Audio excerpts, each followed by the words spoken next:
Hello friends, आज मैं इस टॉपिक के बारे में आपसे बात करने वाला हूँ। बहुत इम्पोर्टेंट टॉपिक है और आजकल हर इंसान जो है वो उसकी ज़िंदगी से जुड़ा हुआ टॉपिक है।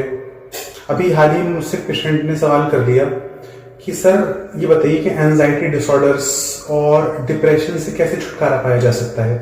तो मुझे लगा कि इस टॉपिक पर वीडियो बनाने की ज़रूरत है, तो इसलिए मैं आज इस टॉपिक पर आपसे बात कर रहा हूँ। Actually anxiety and depression, stress, आज से कुछ साल पहले तक कोई इंसान इन वर्ड्स के बारे में जानता तक नहीं था, और आज एक छोटे से बच्चे के मुंह से भी आप डिप्रेशन और स्ट्रेस जैसे वर्ड्स सुन लेंगे, क्योंकि एक्चुअली हमारा जो लाइफ स्टाइल है वो पिछले कुछ सालों में बहुत ड्रास्टिकली चेंज हुआ है। तो आज मैं इसी के बारे में आपसे बात कर रहा हूँ कि आखिर ऐसा क्या रीज़न है कि आज हर इंसान डिप्रेशन में है, हर इंसान जो है एंजाइटी डिसऑर्डर्स का शिकार है। और एक वर्ड है पीस। आज हर इंसान जो है वो शांति चाहता है, पीस चाहता है, लेकिन ऐसी क्या वजह है कि जिसकी वजह से इंसान को शांति नहीं मिल रही। तो आज मैं कुछ इन्हीं टॉपिक्स के बारे में आपसे बात करने वाला हूँ कि आखिर ऐसा क्या रीज़न है कि जिसकी वजह से इंसान जो है वो शांति से दूर भाग रहा है और मन जो है वो बेचैन है। तो मन को हम किस तरह शांत कर सकते हैं और उसके क्या मेडिकल टिप्स हैं, कैसे मेडिकल एडवाइस को फॉलो करके हम अपने मन को शांत कर सकते हैं। तो सबसे पहले हमें इसके कारणों को समझना होगा कि आखिर ऐसे क्या कारण है कि जिनकी वजह से मन बेचैन है और लोग परेशान हैं। तो सबसे पहले मैं आपको बता दूं कि कोई भी इंसान जो आजकल एंजाइटी डिसऑर्डर्स का सामना कर रहा है या क्रोनिक स्ट्रेस का सामना कर रहा है, उसका सबसे बड़ा रीजन ये है कि वो लो थ्रेशोल्ड, उसका जो थ्रेशोल्ड है वो काफी लो है, और वो इंसान जो है वो बहुत जल्दी पैनिक हो जाता है, बहुत जल्दी एंग्री हो जाता है। एंगर मैनेजमेंट जो है वो इंसान भूल चुका है पूरी तरह। तो इसलिए आज हर इंसान जो है वो क्रोनिक स्ट्रेस में है, तनाव में है। और इसका सबसे बड़ा जो रीजन है वो है कि पेरेंटल केयर। अगर हम लोगों की पेरेंटल केयर कुछ इस तरह से हुई है कि माँ बाप ने जो है वो हमें बहुत सारी सुख सुविधाएं प्रदान की और हमेशा हमारे सपोर्ट में खड़े रहे, तो जब एक बच्चा ग्रो कर जाता है तो उसके बाद भी वो समाज में अपने पेरेंट्स को ढूंढता है। यानी जब उसका बॉस उसे डांटता है तो उसको उसकी मतलब मदर का या फादर का बिहेवियर याद आता है। तो इसलिए वो कई बार पैनिक हो जाता है। कई बार जब उसकी आपस में फैमिली में लड़ाई होती है, वाइफ से लड़ाई होती है, हस्बैंड से लड़ाई होती है, क्योंकि पेरेंटल केयर के टाइम में माँ बाप ने बच्चों को बहुत प्यार से पाला होता है, तो वो हर रिलेशनशिप में अपनी पेरेंटल केयर को ढूंढने की कोशिश करते हैं। तो एक सबसे बड़ा रीजन तो ये है। दूसरा ये है कि पिछले कुछ सालों में हमारा वैल्यू सिस्टम बहुत चेंज हुआ है। आज से कुछ साल पहले तक ऑनेस्टी, कैरेक्टर, इन सब चीजों के बारे में बहुत अच्छे से एजुकेट किया जाता था। बट आजकल कैसे अपने आप को अच्छे कैरियर में डेवलप करें, कैसे अपनी लाइफ को आगे बढ़ाएं, कैसे अपने फाइनेंशियल इश्यूज को क्लियर करें, कैसे अपना बैंक बैलेंस बढ़ाएं, कैसे एक सक्सेसफुल पर्सन बने। आज ग्रेटनेस को छोड़ के हम लोग सक्सेस के पीछे भाग रहे हैं। तो इसलिए हमारा वैल्यू सिस्टम भी पिछले कुछ टाइम में बहुत ड्रास्टिकली चेंज हुआ है। तो ये भी एक हमारे डिप्रेशन की वजह है। आज से कुछ साल पहले तक लोग पैसे को इतनी ज्यादा तवज्जो नहीं देते थे, बल्कि उसकी जगह ऑनेस्टी। अगर आप लोगों ने अक्सर कई बार सुना होगा कि किसी को लाख रुपए का बैग मिला और उसने ले जाकर उसको रिटर्न कर दिया, तो ये उस टाइम पे मन इंसान का शांत होता था और उसकी वजह से इंसान जो था वो अच्छे कैरेक्टर और अच्छे वैल्यू सिस्टम का एक हिस्सा था। लेकिन आज वैल्यू सिस्टम पूरा चेंज हो गया है। आज हर इंसान पैसे के पीछे भाग रहा है, हर इंसान को पैसे की नीड है। तो इसलिए मन कहीं ना कहीं जो है वो विचलित है, और यही रीजन है कि जिसकी वजह से इंसान परेशान है। हालांकि पैसे कमाना कोई बुरी बात नहीं है, पैसा हर इंसान की लाइफ में बहुत इंपॉर्टेंट है और पैसे के बिना लाइफ चल भी नहीं सकती। लेकिन सही तरीके से पैसा कमाना ज्यादा इंपॉर्टेंट है। अगर आप एक अच्छे वैल्यू सिस्टम के साथ पैसा कमाते हैं तो उसी से आपको शांति मिलती है, उसी से आपको पीस मिलती है। तो पीसफुल माइंड के लिए सबसे पहले ये बहुत जरूरी है कि आप अपने वैल्यू सिस्टम को सुधारें। उसके बाद जो थर्ड पॉइंट है बहुत इंपॉर्टेंट है, that is understanding of life. हम लोग जो है वो लाइफ को कई बार गलत समझ लेते हैं। हम लोग समझते हैं कि जैसे और लोग जी रहे हैं, हर इंसान को देख के कि उस इंसान के पास वो वाली कार है, उस इंसान के पास वो वाला बंगलो है, तो कई बार इस चीज में या तो हम लोग डिप्रेशन के शिकार हो जाते हैं, या फिर उस चीज को पाने की कोशिश में हम लोग कई बार गलत तरीके से पैसा कमाने की कोशिश करते हैं। ये भी एक डिप्रेशन की बहुत बड़ी वजह है। और कई बार हमारी जो ईगो है वो हमारी पीसफुल माइंड के लिए एक हिंड्रेंस साबित होती है। तो क्योंकि ईगो एक ऐसी चीज है कि जिस इंसान के अंदर ईगो होगी वो कभी भी शांत नहीं रह पाएगा।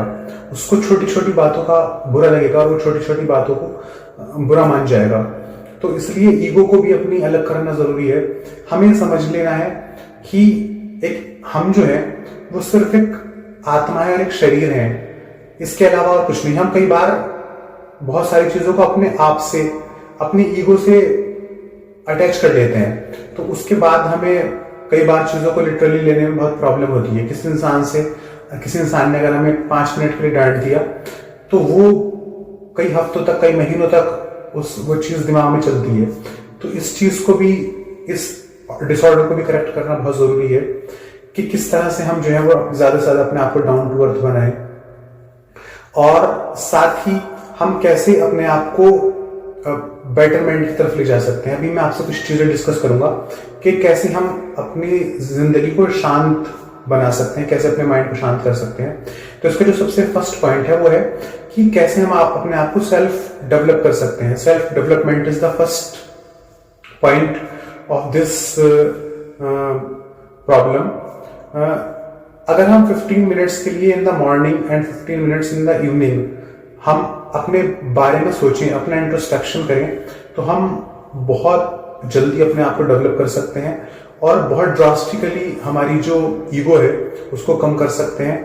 और हमारे अंदर जो भी मतलब गलत चल रहा है, हमारे अंदर जो इस टाइम विचारों का एक समुद्र है जिसमें हर वक्त तूफान आया हुआ है, उसको शांत कर सकते हैं। दूसरे जो सेकंड मोस्ट इंपॉर्टेंट पॉइंट मैं आपको बताने वाला हूं कि do not take words literally. कभी भी वर्ड्स जो है वो इंसान की फीलिंग्स का आईना नहीं हो सकते। मसलन कोई इंसान मेरे पास आया और आगे मुझे बोल दे कि मैं आपका सर फोड़ दूंगा, तो ये इतना एक छोटा सा सेंटेंस झगड़े के लिए काफी है, क्योंकि मैं उसकी बातों को लिटरली ले रहा हूं कि मैंने उसको मतलब लिटरली ले लिया कि इंसान मेरा सर फोड़ देगा। हालांकि उस व्यक्ति ने कभी किसी का सर नहीं फोड़ा होगा और उसका शायद ऐसा कोई इरादा भी ना हो, लेकिन क्योंकि उसके मुंह से वर्ड्स निकल गए कि मैं आपका सर फोड़ दूंगा, तो मैंने इनको लिटरली लेके रिएक्ट करना शुरू कर दिया। हो सकता है उसके मन में कुछ उस टाइम ऐसा हो, वो अपनी बात ना समझा पा रहा हो, उसके पास जो है वो डिक्शनरी की कमी हो, तो जनरली हो सकता है कि वो मुझसे कहना चाहता हो कि आपने जो मेरे साथ किया मुझे अच्छा नहीं लगा, मुझे बहुत बुरा लगा, उससे मैं बहुत हर्ट हुआ हूं या मेरा दिल टूट गया है। वो इस बात को इस वे में कह रहा हूं कि मैं आपका सर फोड़ दूंगा। तो ये एक्चुअली उसके स्टेट ऑफ माइंड को रिप्रेजेंट कर रहा है, और उस टाइम मुझे उस पर गुस्सा होने से ज्यादा मेरे लिए बेहतर है कि मैं उसको प्यार से बिठा के बात करूं उससे, और उसके साथ सिंपैथी दिखाऊं, क्योंकि वो इंसान मेंटली तौर पे बहुत ज्यादा परेशान है। तीसरी बात, हम लोगों के साथ जो जिंदगी में अक्सर प्रॉब्लम्स आती हैं वो इसलिए आती है क्योंकि हम लोग पहले महसूस करते हैं उसके बाद सोचते हैं। किसी भी एडवर्स एक्शन, किसी भी एडवर्स स्टेट में हम लोग पहले महसूस करते हैं उसके बाद सोचते हैं, जबकि होना इसका उल्टा चाहिए कि हम लोग पहले सोचें बाद में महसूस करें। अगर आप किसी भी चीज के बारे में ठीक से सोचते हैं, उसके हर पॉजिटिव निगेटिव पॉइंट्स को, उसके प्रोज एंड कॉन्स को, और उसके बाद महसूस करते हैं, तो आपकी मोर देन 90% प्रॉब्लम्स अपने आप रिजॉल्व हो जाएंगी।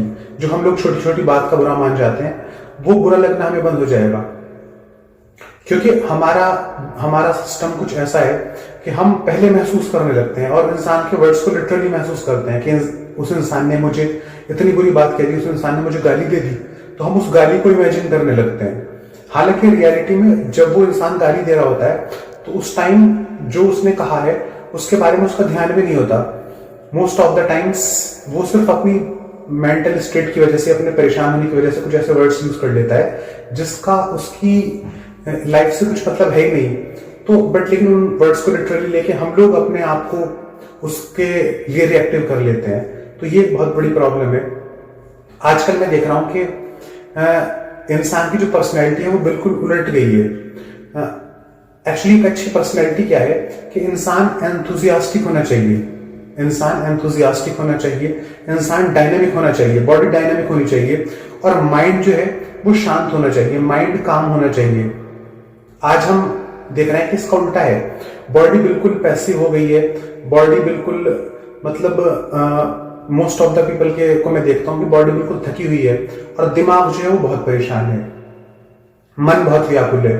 तो इसका उल्टा होना चाहिए, बॉडी डायनेमिक होनी चाहिए, बॉडी एंथुजियास्टिक होनी चाहिए, और मन शांत होना चाहिए, माइंड काम होना चाहिए। तो ये हमारी अच्छी पर्सनैलिटी को रिप्रेजेंट करेगा।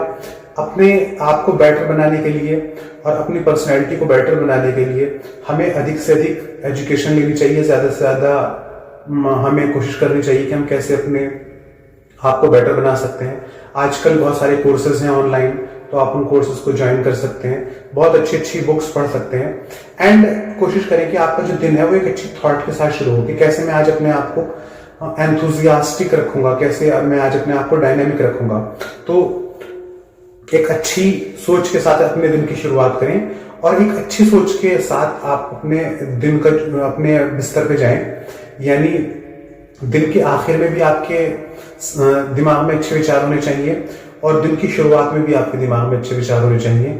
इस तरह आप देखेंगे कि आप धीरे धीरे जो है वो आपका मन शांत हो रहा है, माइंड आपका रिलैक्स हो रहा है, और आप स्ट्रेस और एंजाइटी जैसी प्रॉब्लम से, एंजाइटी और स्ट्रेस जैसी क्रोनिक कंडीशन से आप लोग छुटकारा पा सकते हैं। Thank you so much.